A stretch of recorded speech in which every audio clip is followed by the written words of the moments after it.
Okay, guys, little profanity warning. As I may have mentioned before, the knockoff GoPro case that I got off of Amazon absolutely sucks a gigantic elephant's cock. Alright? Plain and simple. That's blunt. That's how I'm going to say it. But anyway, so you can barely hear the audio when I'm talking just 3 feet away from the camera, which is not cool. So I'm going to tell you what went on here.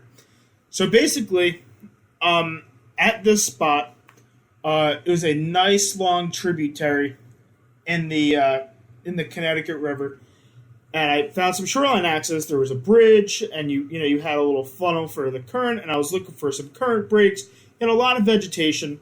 The problem was that the vegetation, the way it was, when I went through on low tide, it was matted up, but it was matted up in such shallow water that the fish were sucked out to the middle. And it was kind of hard to pinpoint them because they were just kind of spread out in the middle. But now I went here on high tide. You had the top of incoming tide. So now you had these fish pushed up, and they were pushed up into the submerged grass. You had a mix of milfoil and a little bit of eelgrass, 2 different types of grass, which is good, and a hard rocky bottom. But so now these fish, they were pushed up into more predictable areas, more predictable current breaks. Underneath the bridge, there was enough water. Before at low tide, there wasn't. But yeah, so now I tried this at a higher tide, and I started out throwing a Whopper Plopper 75. One of the things that so the Whopper Plopper series in itself are an absolutely incredible revolutionary lure, and I think they're one of the absolute best topwater lures on the market. The 75, it's actually bigger than the Whopper Plopper 90. It's shorter and fatter. Get your mind out of the gutter. You know what I'm thinking. Yeah, it's kind of chode-like. But anyway, this lure, it's heavier. It casts farther. And what's really cool about this, unlike the Whopper Plopper 90, the bait doesn't spin as much. Just the tailpiece spins and creates a hell of a noise. So it has the lower gurgle, has a lower sounding gurgle to it. Really attracts fish from a long distance, and they track this bait forever. Now, so the first fish I get, and you'll see it's a pretty juicy fish, and I saw that fish track my Whopper Plopper for 20 feet, just stalking it, and as soon as I just slowed it down a tad, he was on it. So come and enjoy this. That this forms as I cast it right into the middle of it.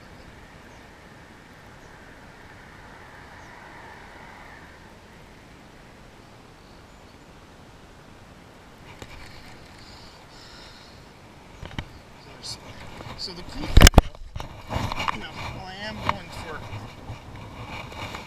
going for bass primarily, there are a lot of cool fish in this river. You have bowfin, you have largemouth. Oh, there's something going after it. Oh my god, that's a giant. I got a big old bass. Whoa! I don't know how I'm going to get him up here. Ooh, that's like a 4-pounder. That's a serious bass on that Whopper Plopper. I saw him following that thing like crazy. I have 12-pound Grand Slam mono from Hi-Seas. Let's see what we can do here. Of course I don't have a net. That's a nice fish. Can you see him? Nice. Alright, well, here goes nothing. I would love to be able to catch this fish, but I don't know. Go this way. If I was in a boat.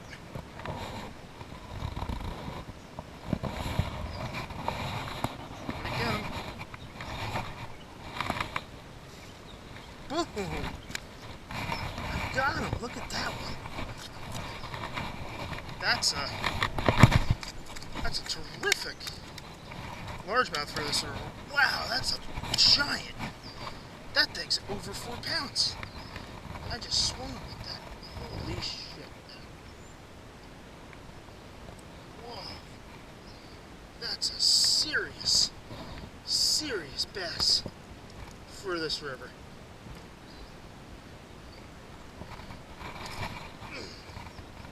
Let me get the pliers. That's a good way to start the morning. Look at that thing. And right over there, there's like a current break, so he was hanging out in that big eddy just over the submerged grass. Really cool.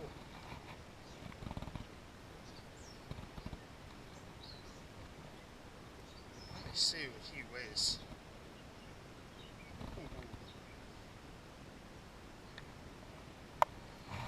4.27. Use that pounds and ounces. Because the scale is 2 ounces off, I've noticed. I realized I thought I had it to pounds and ounces, but I had it to decimals.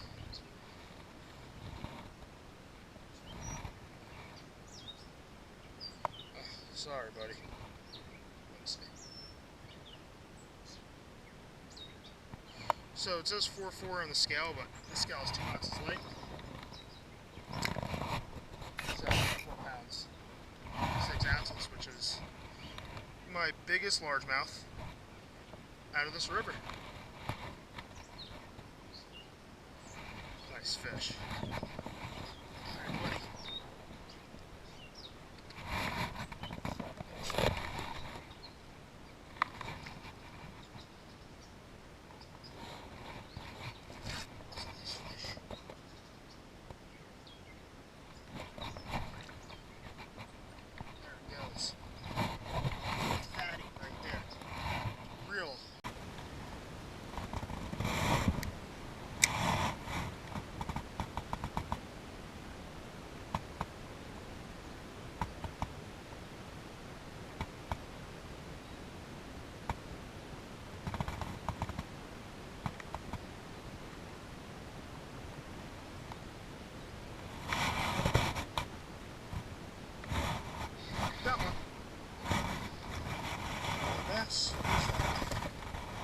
Whoa, crazy bass, dude.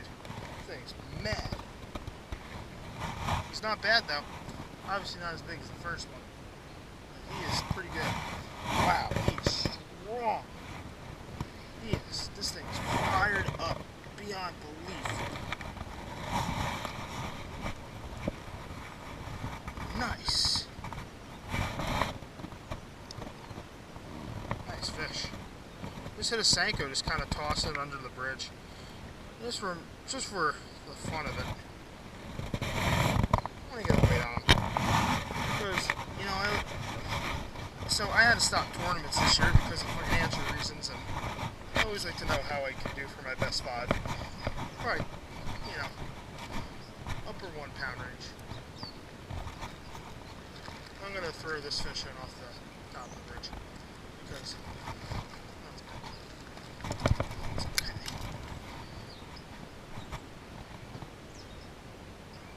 grapple a scale, do your best. I'm ready, buddy.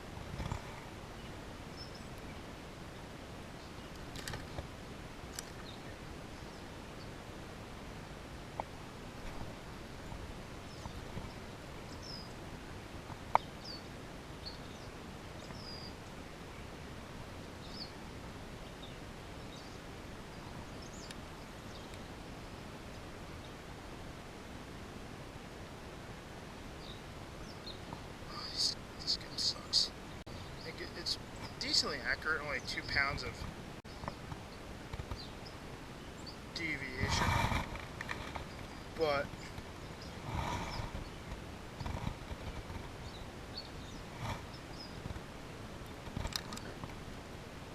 £1 5 ounces, £1 7 ounces, 2 pounds off. Alright.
here, guys. Third keeper, nice little smallie.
So I'm not sure if you could tell what that was that just absolutely dumped a bunch of drag onto that dock.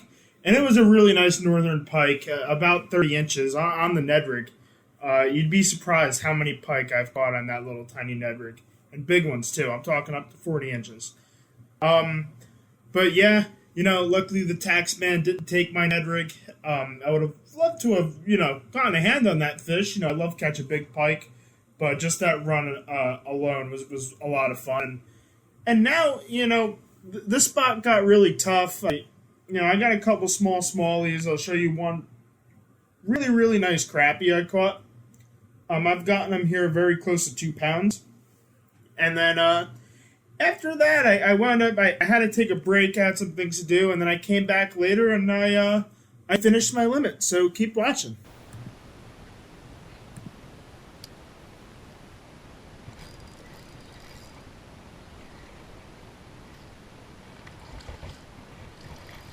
Jeez.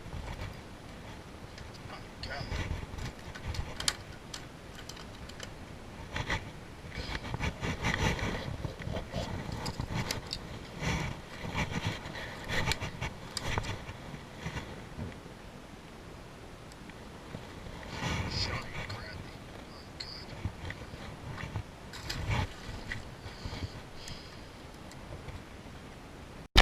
Alright guys, I had to go down and grab him.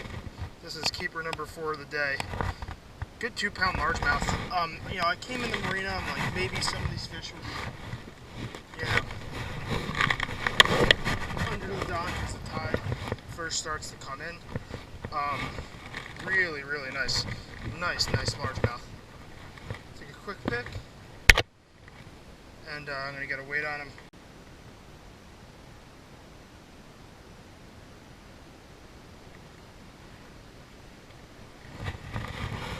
13 ounces. But nice. So I thought maybe I should just kind of explain what went down there. So I went to a couple more spots after that last fish I caught, or the smallmouth and the pike and the crappie that I showed before. I took a break, had to take care of a couple errands, took a nap, didn't get a lot of sleep the night before, but whatever. So anyway, I came back out. This marina is not too far away from where I go to school. And I'm like, let me see if I can finish out my limit. I didn't have too many plans today. I'm like, let me see what I can do. So when I came here, now the tides were very, very different from what I was dealing with earlier today. So throughout the day, I was fishing the top of the incoming tide. So that is the part of the incoming tide that has the highest water. After that, it's high slack tide, then the tide starts going out. So I was fishing higher water. Now, when I came here, it was the very beginning of incoming tide. That means it was just low tide, and the water is slowly coming back in. Moral of the story is that the water was very, very low. So, now, a lot of people, they have their different preferences on the tides, but generally what you hear from people when fishing tidal waters is that, I always want a lower tide. I always want low water. You know, I have to disagree with that. Every tide, every spot in a tidal body of water, every good spot that holds fish can be better, worse, or different depending on the tides. Okay? You have one spot that's good on low tide. It might not be that good on high tide. And vice versa. There might be a spot on high tide that's really good on high tide, but it might be absolutely horrible on low tide. You know, there might not be enough water back there or whatever. It could be a whole variety of reasons. The way the cover orients, maybe the clarity of the water that comes in on different tides. It could be a whole bunch of things. But anyway, so usually when the tide is lower, the fish will kind of roam around in this marina. You know, in the flat, they'll go out to the inlet portion of this marina. But they usually go to two places. They go to the backs of the docks where there is deep water. In high tide, they tend to go to the backs of the docks that would ordinarily have shallower water. They just kind of follow that old shoreline. They just kind of follow the water up.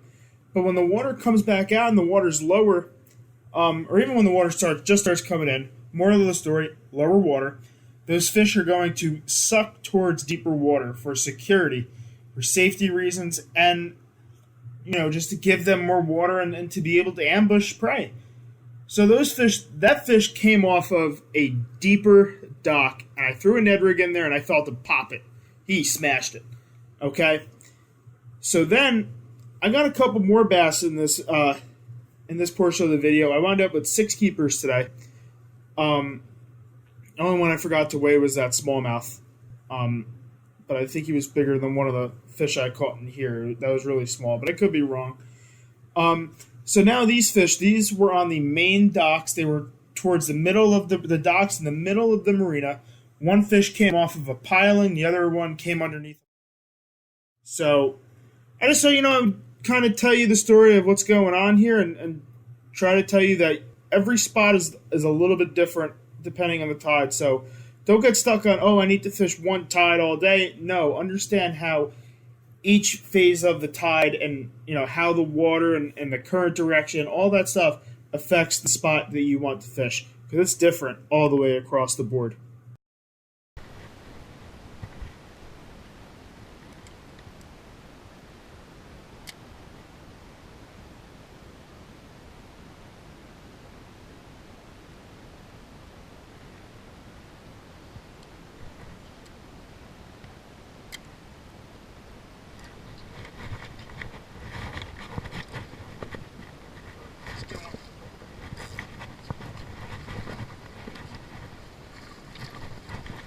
Number 5, baby.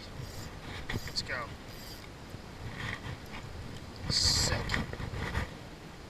Sick. Choked. Ow. Choked that Ned rig. Look at that. Yeah, so perfect low tide spot. On high tide, the fish were pushed back on the wall. On low tide, they came to this main part of the marina. Hell yeah, that's a keeper. I'm gonna just give him a quick wait.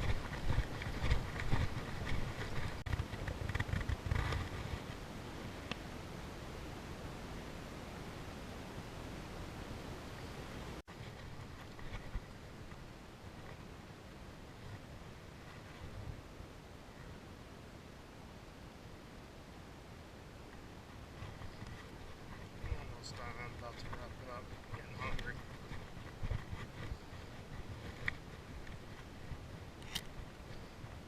Now it's like that I caught my limit. I wouldn't mind catching like a pike or a gopher. Kind of cool. Awesome, this pike today.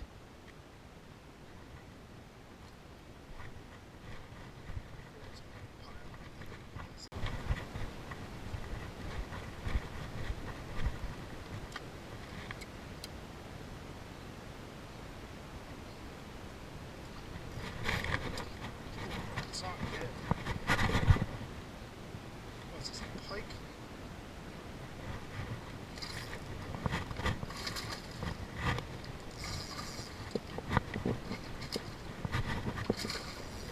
big largemouth.